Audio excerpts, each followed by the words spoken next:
Welcome, welcome, welcome to this edition of Welcome. Sagionic 1027.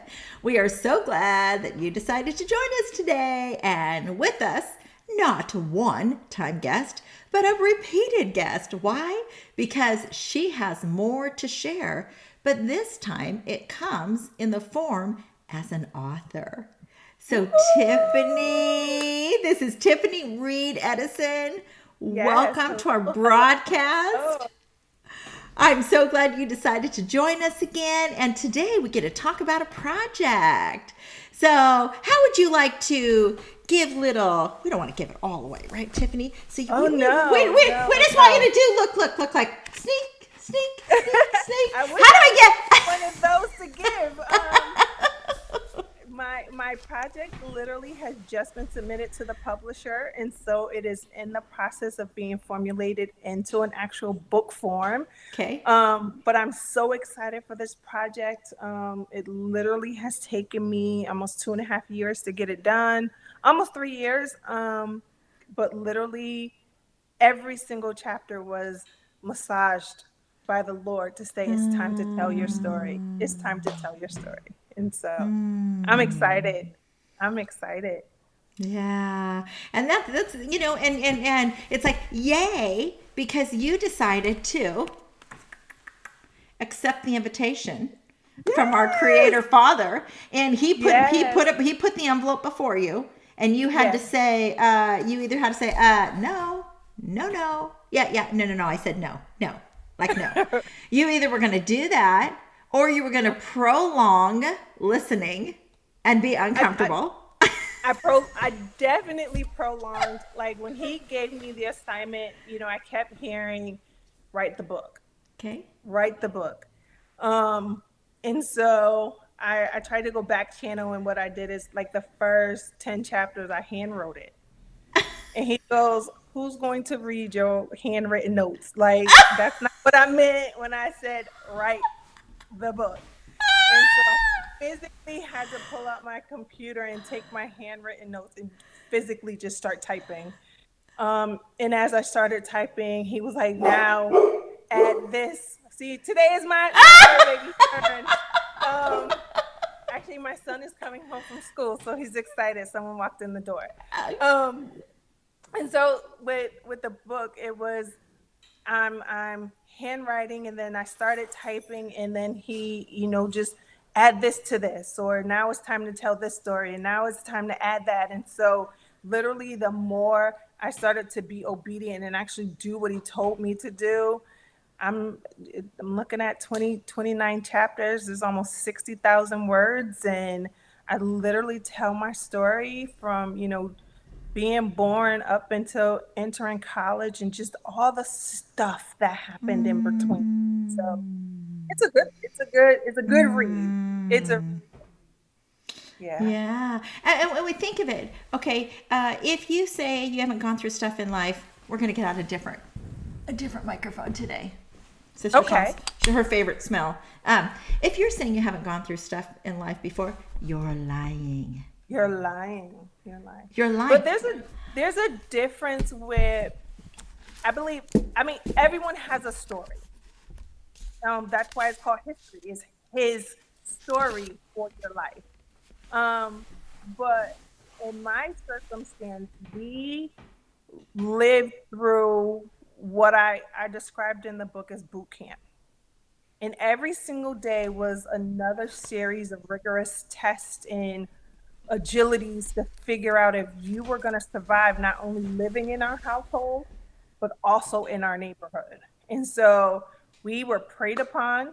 I have 6 sisters. We were the house with all the girls.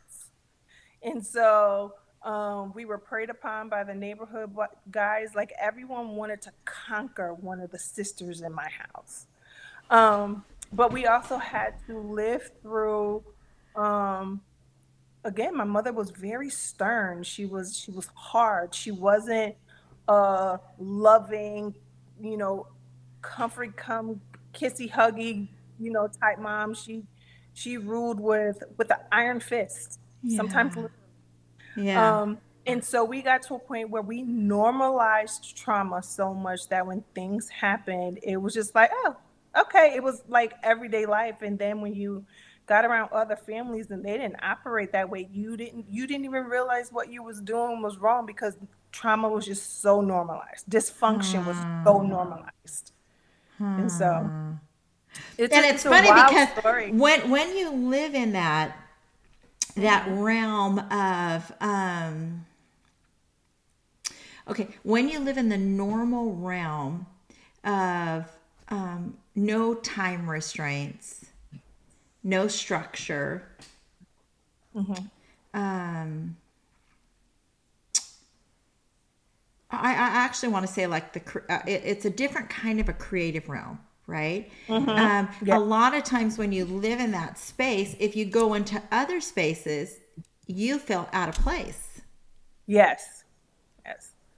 Like I shared with you in our first interview that cussing like as a language was like everyday, like every other word in our household. So you can be having a random conversation and every other word was a cuss word. And so that was my vocabulary. And it wasn't until I met my husband and he was like, do you hear how you talk?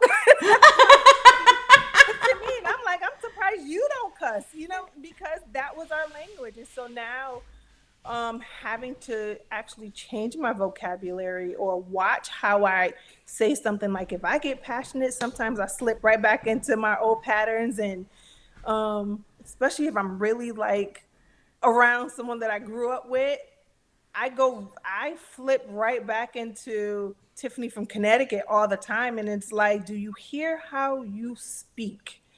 And I have to remember, you know, that isn't okay. Everyone doesn't speak in that manner. Everyone doesn't speak with that vernacular. And so I'm constantly having to watch what I say.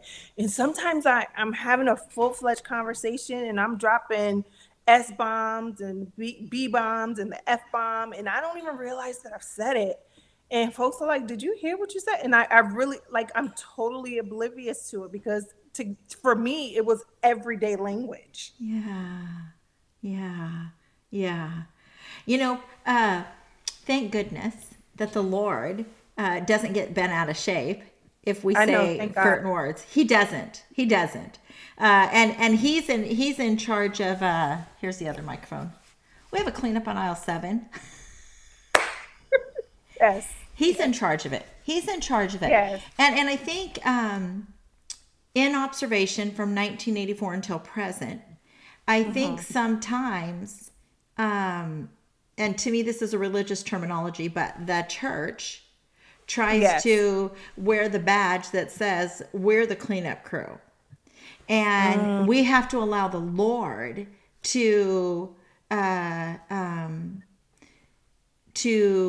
develop and to take his pruning shears, right? Yes. To take away things that are no longer benefiting the person, right? Yeah. And so there's that fine line of, yay, there's brand new, there's a song back in the day, there's a new name written down in glory, and it's mine, oh yes, it's mine, and the white robe choir sings a story, a sinner has come home, right? Well, let's keep with the joyful sound and let the Lord be the one that is aiding the person, Yeah. right? So So the if song that comes to mind for me is He Saw the Best in Me. He I've saw never the best in me when everyone else around could only see the worst in me. But I'm still here, like He That's saw the right. best and now I'm living out His best in me. And so all of those blemishes that I used to carry, all of the shame, the guilt, that I used to wear as a badge of honor, He saw the best and He's changed me and I'm still here. That's I'm still right. here. So That's Mr. right. Warren Sapp, I love it. So give us a little snippet, because so far what you've shared is it could go across the board to anybody's book. Okay. It could. It could. Give us a little snippet, like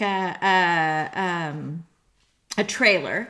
Give us a little Okay. trailer, right? And trailers can be 60 seconds. Give us a little trailer that I'm would ready. lure people in to, oh man, I'm about to get that book. Okay. It's a real young girl story of how she has tried to navigate life on her own. She feels abandoned by her entire family. She feels like the adults around her are liars. And so she stops believing that they really truly love and will support her. And so there's different trials and tribulations that she faces on an everyday basis, and the adults that's in her life doesn't seem to recognize or acknowledge. Um, and so she takes it upon herself and she starts creating vows. I'm never going to do this. I'm never going to do this. Or seeking revenge. I sought revenge on a lot of people, but literally trying to control the situation herself while in the end recognizing God's hand on her. um, the book starts and ends with her sitting on a bench, contemplating and actually having an argument with Jesus, and asking him or telling him, like, if he's real, he would stop her from killing herself that day. And so it starts with her on the bench arguing with him, and he sends someone to give her a way out, but then goes back to tell you all the different events that led up to that one day and why she felt ending her life was the only option she had. And so, but God, it's my true story and I'm still here. So, a personal angel, he saved my life and I'm forever grateful. He's, I had one of those angels one time. It would have been about 1998.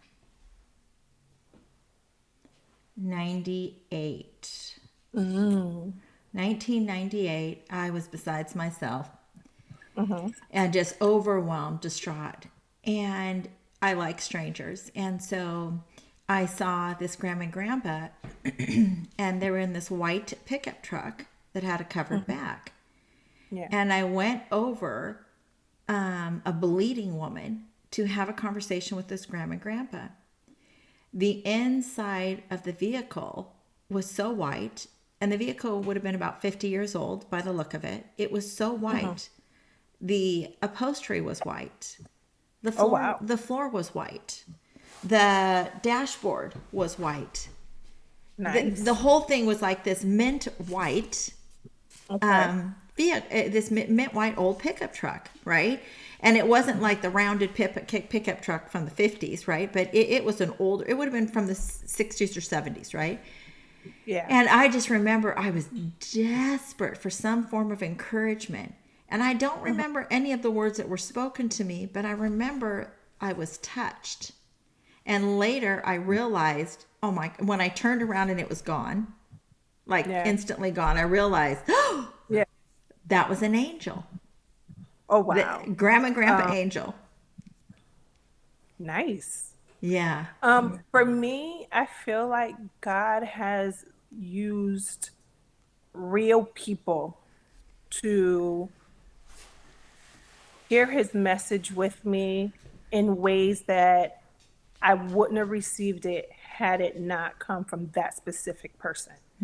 And so I'm physically writing book number two, and I'm writing about how I recognize how he has used different people in my life to be those angels. So, Yeah. um, and how he heard everything. God he's always present anyway, but he heard all the vows that I made. He heard all of the um personal decisions that I thought I was keeping to myself that was going to deter me from the purpose that he had me. And I can physically name specific people that he entered my life to give his word to me to keep me on the track that he has now catapulted me on now. So are you saying you had the gift of administration with all that writing out of the book? So you were keeping Listen, you were keeping stacks of the sticky notes on all those vowels you'd created. I have sticky notes. I have journals full. I have binders full of Tiffany's ain't gonna do. um and so yeah, like I like my pruning process is, I feel like there's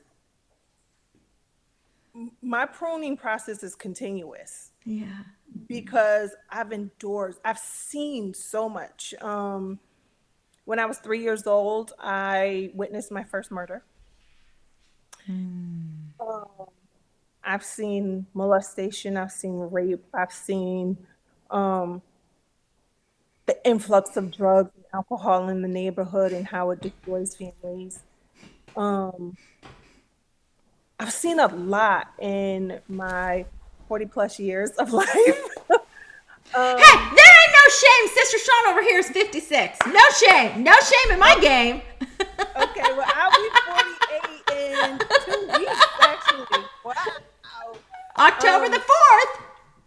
yes, you remember. So in 2 weeks, I'll be 48 years old. But in these 48 years, I feel like there's been constant pruning processes. There's like a constant snippage of, um, but I even with each of those pruning processes that I feel like I've gone through, it's been for me to stop trying to fix it by myself. Like I have a really hard time with giving up control because as a child I never had any.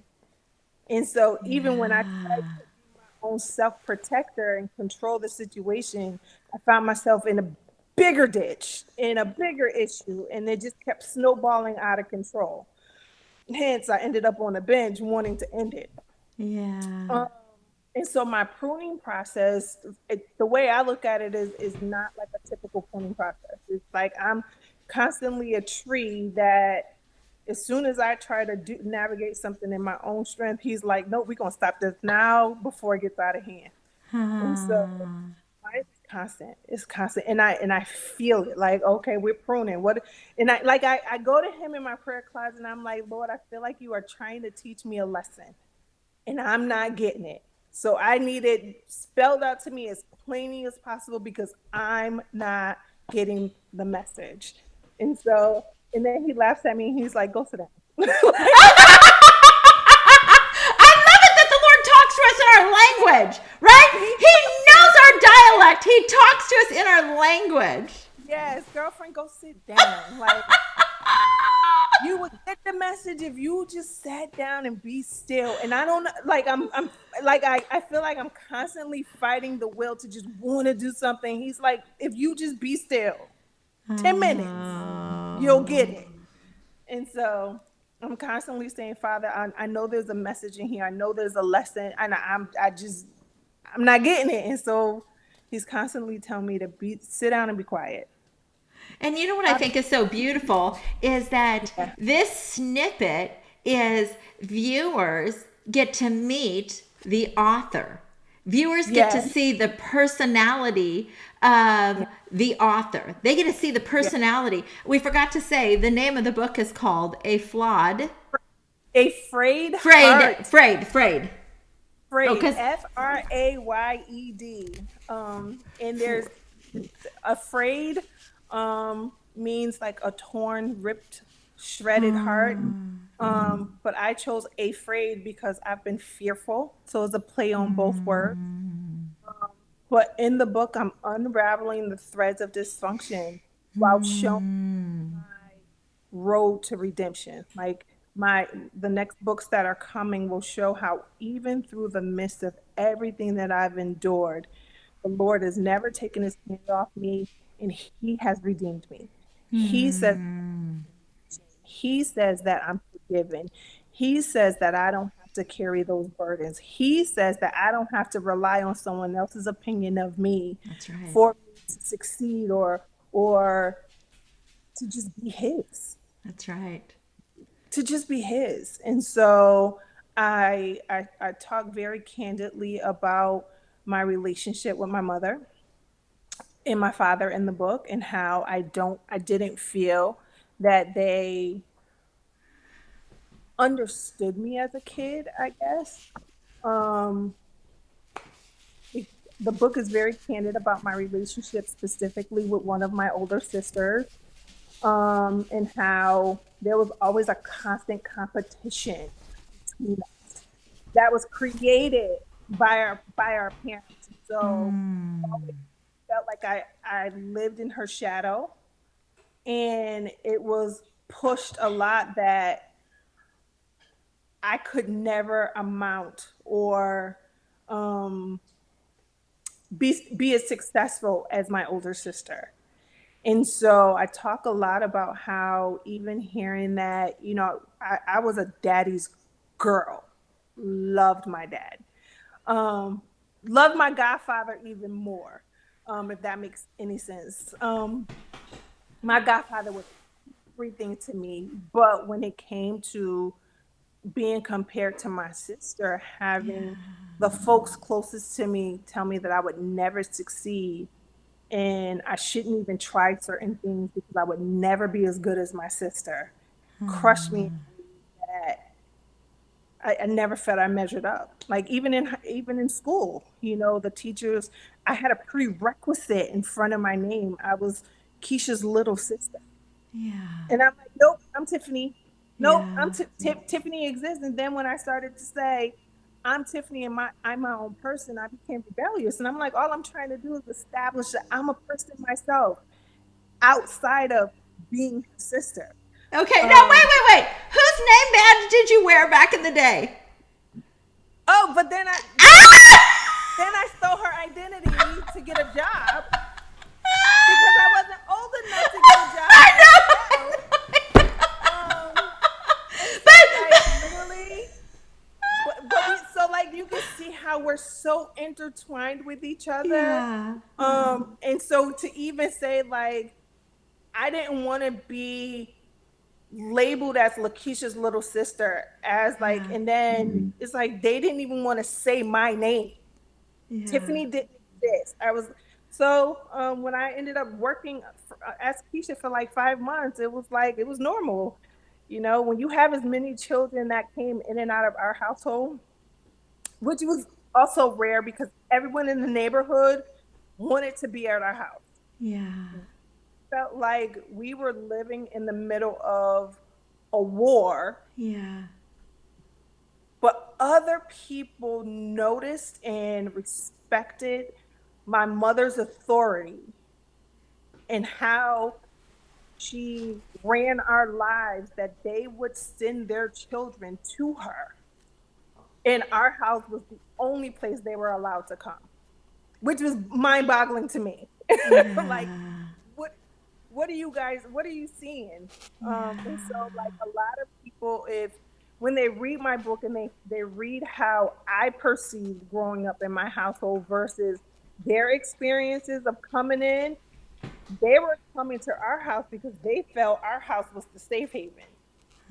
And I felt I was at war. So it's just like the different dynamic of how you can have several people in the same house Absolutely. experience the same exact thing, but their perception of what occurred in that same event is going to be totally different. And so my perspective is this is my story. That's right. And That's right. so if you had one of my six sisters write their story about how they grew up, each one of our stories are going to be completely different. Absolutely. Absolutely. But I can also appreciate that they got our parents at different times of life. Absolutely. Absolutely. My mom And was a so, different mom to my baby sister than she was to me. A yes, different mom. facts, Totally different facts, mom. facts. And Yeah. so, like right now, my younger sisters, my mom passed away in 2015, and even till this day, like they celebrate her birthday still. They do Yeah. celebrations on her death date, like, and I'm just like, okay, she passed in 2015. Like I've accepted it and I moved on. Like, but they're still heartbroken as if it happened yesterday. And sometimes I feel like I don't carry the same passion, if that makes sense. Like I don't carry the same. But look at this, Tiffany. Hold up your hand like this for a second. Okay. I like your ring, by the way. I want a close Thank up of you. that. Send me a close up of it because I like how it looks. Okay. Thank you. I, I actually have one, an additional one that goes in the set, but I've been cleaning because I'm leaving tomorrow. Yeah. And so I've been cleaning, so I didn't put that one on, but that one, that's the one I'll send. Okay, send me a pic. Okay, but watch this. Yeah. Okay, truth be told, there's one. We will function under somebody else's shadow until we realize there's one handprint, and we're supposed to walk out our life according to our handprint. And so, so with that, we subconsciously, we remain in other people's shadows until we realize who we are. Yeah. Right? And so then, you know, and I'm excited to see what the Father's going to continue to reveal to you or anybody else who's lost a parent, because there's something about it when they pass on, you start to see things differently. And you're shown things you couldn't understand, right? And you're seeing different angles. And but I really appreciate your bravery in being real, in just being real. And I want our viewers to see the joy that you have, like a burden was released off of you when you got it all out of here and out of here and out. Like out, it's like whoosh, I could breathe. It's you know, and it is what it is, right?